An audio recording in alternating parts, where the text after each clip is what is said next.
Flight frustration soaring amid the summer travel rush as new data shows cancellations jumping nearly 30% just this summer. That's despite there being 256,000 fewer departures scheduled, making summer travel even more unpredictable. But DHS Secretary Kristi Noem now teasing some relief at the security line with a possible end to the 3.4-ounce liquid limit. NewsNation's Marcus Espinoza live at Newark Airport with more. Marcus, what's driving this nearly 30% spike in cancellations? And is there any sign of improvement, or is this going to get worse? What do you think? Hey, Kelly. Yeah, good afternoon. So there's a lot of factors kind of playing into this huge increase year over year in the cancellations there, leaving a lot of folks stranded, frustrated at that ticket counter, trying to find that alternative means of transportation. So there's a few things kind of funneling this sort of frustration here. So from Memorial Day through mid-July, cancellation rates up nearly 30% compared to last summer.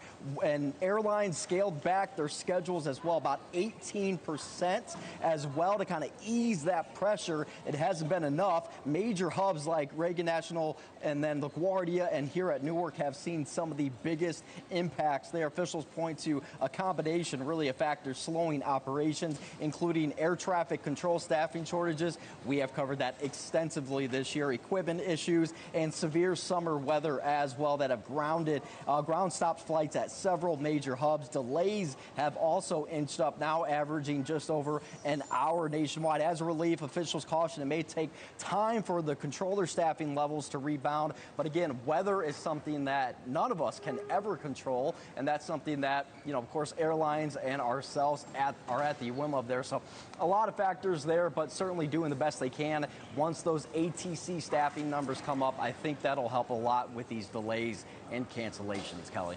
Yeah, certainly a lot of summer weather out there. But what about those, the timetable for these new TSA rule changes and how travelers and airport workers are reacting to this? Have you been hearing? Yeah, so no definitive timetable. I think the news breaker there this week is that possibly that liquid rule for getting through TSA, that could change potentially here. I think that would be exciting news for a lot of folks, especially on top of the fact that you no longer have to take your shoes off going through TSA. Nothing definitive on when exactly that could happen. It all depends on the technology at each airport. So there's more than 400 airports across the country, about 432.